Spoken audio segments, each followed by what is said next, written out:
ഈ അവബോധം എന്നുള്ളത് നിസ്സാരമായ കാര്യമല്ല. നിങ്ങളുടെ ജീവിതത്തിൻ്റെ വിജയം ആരംഭിക്കുന്ന അവബോധത്തിൽ നിന്നാണ്. സ്വയം ഒന്ന് ആലോചിച്ച് നോക്കിയേ, നമ്മൾ ഒരേ സമയം പ്രസൻറ്റും ആബ്സെൻറ്റുമാണ്. ഞാനിപ്പോൾ ഈ പ്രസംഗം പറയുമ്പോൾ ആബ്സെൻ്റായിട്ടാണ് ഞാൻ പ്രസംഗം പറയുന്നതെങ്കിൽ എൻ്റെ പ്രസംഗം നിങ്ങളെ തൊടില്ല. അതേസമയം ഞാൻ എന്നിൽ തന്നെ പ്രസൻ്റ് ആണെങ്കിൽ എൻ്റെ പ്രസംഗം നിങ്ങളെ തൊടും. ഇപ്പോൾ ഒരു ഉദാഹരണം ഞാൻ പറയാം. നിങ്ങൾ ഓഫീസിലായിരിക്കുമ്പോൾ വീട്ടിലെ കാര്യങ്ങൾ ചിന്തിച്ച് ഓഫീസിലെ കാര്യമൊക്കെ കുളമാക്കും. നിങ്ങളപ്പോൾ ഓഫീസിൽ ആബ്സെൻ്റാണ്. എന്നാൽ വീട്ടിൽ ചെന്ന് കഴിയുമ്പോൾ ഓഫീസിലെ കാര്യങ്ങൾ മുഴുവൻ ഓർത്ത് വീട്ടിലെ ജീവിതം കുളമാക്കും. അങ്ങനെ മുന്നോട്ട് പോയിക്കൊണ്ടിരിക്കുന്നവരായി നമ്മൾ മാറുന്നുണ്ട്. ആ അവസ്ഥയെക്കുറിച്ച് നിങ്ങൾ എപ്പോഴെങ്കിലും ചിന്തിച്ചിട്ടുണ്ടോ? അപ്പോൾ യഥാർത്ഥ അവബോധം എന്ന് പറയുന്നത് ബീയിങ് പ്രസൻറ്റ് നൗ. ഇപ്പോൾ നിങ്ങൾ പ്രസൻ്റ് ആയിരിക്കുക. ഇനി ഈ പ്രസംഗം കേട്ടുകൊണ്ടിരിക്കുന്ന നിങ്ങൾ ഇവിടെ ശ്രദ്ധ കേന്ദ്രീകരിക്കുക. ഈ പ്രസംഗം കേട്ട് ആ പ്രസംഗം നിങ്ങളിൽ അല്പം മാറ്റം വരുത്തുന്ന രീതിയിൽ നിങ്ങളൊന്ന് തുറന്നു വെക്കുക. അതാണ് ബീയിങ് പ്രസൻറ്റ് എന്ന് പറയുന്നത്. 100 കാര്യങ്ങളിലേക്ക് നമ്മുടെ ശ്രദ്ധ കൊണ്ടുവരേണ്ട ആവശ്യമൊന്നുമില്ല. പ്രധാനപ്പെട്ടൊരു കാര്യത്തിലേക്ക് ശ്രദ്ധ കൊണ്ടുവന്നിരിക്കുക. അപ്പോൾ ഇപ്പോൾ ഇവിടെ ആയിരിക്കുക, അതാണ് അവബോധം എന്ന് പറയുന്നത്. ഈ ബോധമില്ലായ്മ ധാരാളം നമുക്കുണ്ട്. പള്ളിയിലെ കുർബാനയ്ക്കിടയിൽ ഓൾട്ടർ ബോയ്സിലൊരാൾ, അയാൾ ഫസ്റ്റ് റീഡിങ് വായിക്കുകയാണ്. ഒന്നാമത്തെ വായന വെളിച്ചപ്പാടിൻ്റെ പുസ്തകത്തിൽ നിന്ന്.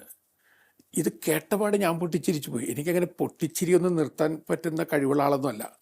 വെളിച്ചപ്പാടിൻ്റെ പുസ്തകത്തിൽ എന്ന് പറഞ്ഞപ്പോൾ ഞാൻ പൊട്ടിച്ചിരിച്ചു. പക്ഷേ ഒരൊറ്റ ആളോട് ചിരിക്കുന്നില്ല.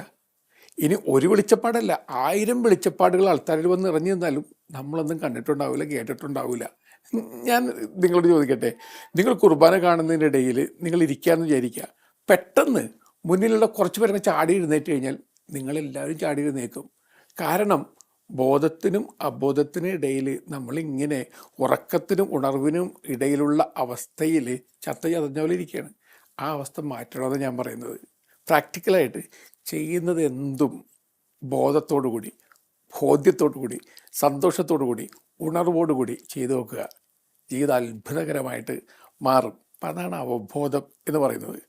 ഈ അവബോധത്തിൻ്റെ യാത്ര നിങ്ങൾ നടത്തുമ്പോൾ ഒരു കുഞ്ഞിൻ്റെ മനസ്സ് നിങ്ങൾക്ക് തീർച്ചയായിട്ടും വേണം.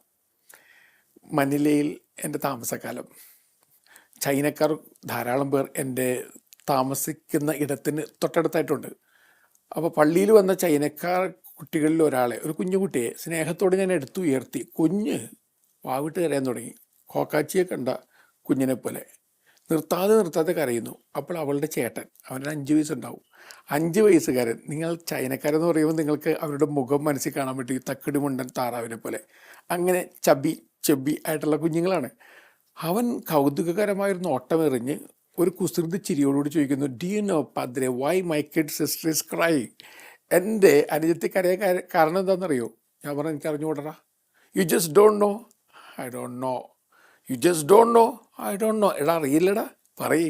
അവൻ എൻ്റെ മുഖത്ത് നോക്കി ഒരു കുസൃതി ചിരിച്ചിട്ട് പറഞ്ഞു, my kid sister is crying because. എൻ്റെ അനുജത്തി കരയുന്ന കാരണം ബിക്കോസ്. അവൻ വീണ്ടും പറയും, ബിക്കോസ്. എന്താണ് കാരണം? അപ്പോൾ അവൻ എൻ്റെ മുഖത്ത് നോക്കി കള്ളച്ചിരിച്ചിട്ട് പറഞ്ഞു, because children are afraid of darkness. എൻ്റെ മുഖം നോക്കിയിട്ട് മഞ്ഞച്ചിരിക്കുന്ന അവൻ പറയുകയാണ്, കുഞ്ഞുങ്ങൾക്ക് ഇരുട്ട് കണ്ട പേടിയാണെന്ന്. ഞാൻ അന്ന് എൻ്റെ ഡയറിയിൽ കുറിച്ച് വെച്ചു, ഈ അകത്തും പുറത്തും ഇരുട്ടും നിറച്ചു വെച്ച് കുഞ്ഞുങ്ങളെയും പേടിപ്പിച്ച് ഞാനിങ്ങനെ നടക്കുകയാണ്. എൻ്റെ പ്രിയപ്പെട്ടവരെ, ഈ കുഞ്ഞുങ്ങൾക്കാണ് ദേവദീപ്തമായ കണ്ണുകളുള്ളത്. എൻ്റെ പുറത്തിരുട്ടിനെക്കുറിച്ചല്ല സത്യത്തിൽ ഇവിടെ ചിന്തിക്കേണ്ടത്. അകത്ത് എന്തൊക്കെ ഇരുട്ടാണ് നമ്മൾ നിറച്ചു വെച്ചിരിക്കുന്നത്. അപ്പോൾ കുഞ്ഞുങ്ങളെപ്പോലെ അകത്ത് ഇരുട്ടുണ്ട് എന്ന് മനസ്സിലാക്കിക്കൊണ്ട് വെട്ടം പരത്താനുള്ള കഴിവ് നേടിയെടുക്കണം. അതാണ് അവബോധത്തിലേക്ക് ഒരാളെ നയിക്കുന്നത്. അങ്ങനെ ശിശുസഹജമായ ഒരു നിഷ്കളങ്കതയോട് അകത്തേക്കൊന്ന് നോക്കി നോക്കുക. ഒരുപാട് പ്രെജുഡ്യൂസ് ഒന്നും വേണ്ട, ഞാൻ പെർഫെക്റ്റ് ആണെന്നൊന്നും ചിന്തിക്കേണ്ട. അകത്തേക്ക് നോക്കുക, നിങ്ങൾക്ക് നിങ്ങളെ തന്നെ കണ്ടെത്താൻ പറ്റും. ഇനി നിങ്ങളൊരു യാത്ര നടത്തി നിങ്ങളുടെ ഉള്ളിലേക്ക് തന്നെ മിഴികൾ തുറന്ന് നോക്കുമ്പോൾ നിങ്ങളിൽ തന്നെ ഒരു മൃഗത്തെയും കണ്ടെത്തും, നിങ്ങളിൽ തന്നെ ഒരു മാലാഖയെയും കണ്ടെത്തും. ഇനി നിങ്ങളോട് ഞാൻ ചോദിക്കട്ടെ, ആരാണ് നിങ്ങളുടെ ജീവിതത്തിൽ ഡോമിനേറ്റ് ചെയ്യുന്നത്? ബ്ലേസ് പാസ്കൽ എഴുതുന്നുണ്ട്, ഒരു മാലാഖയുണ്ട്, ഒരു മൃഗമുണ്ട്, രണ്ടും തമ്മിലുള്ള യുദ്ധമാണ് ജീവിതം. ഞാൻ വീണ്ടും ചോദ്യം ചോദിക്കുകയാണ്, ആരാണ് ഈയിടെയായിട്ട് ഡോമിനേറ്റ് ചെയ്യുന്നത്? +2 സ്റ്റുഡൻസിന് ക്ലാസ് എടുക്കുമ്പോൾ ഞാൻ ഈ ചോദ്യം ചോദിച്ചു, മൃഗമാണോ മാലാഖയാണോ, ആരാണ് ഡോമിനേറ്റ് ചെയ്യുന്നത്? അല്പക്കും ഹൃദയ ഗുരുത്വം പറഞ്ഞു മാലാഖ, അതാണ് സത്യം. നമുക്കറിഞ്ഞുകൂടാ, രാവിലെ മാലാഖയെപ്പോലിരുന്ന നിങ്ങൾ ഉച്ചയായപ്പോൾ പിശാചിനെ പോലെയായി മാറി. എന്ത് മാറ്റമാണിത്? സെയിൻറ്റ് പോൾ പോലും പറഞ്ഞു, ഞാൻ ആഗ്രഹിക്കുന്ന നന്മയല്ല, ആഗ്രഹിക്കാത്ത തിന്മയാണ് ചെയ്തു പോവുക. അങ്ങനെയാണെങ്കിൽ നമ്മുടെ ഉള്ളിലൊരു മൃഗമുണ്ട്, മാലാഖയുണ്ട്. മാലാഖയായിട്ട് അത് മാറിയിട്ടുണ്ട്.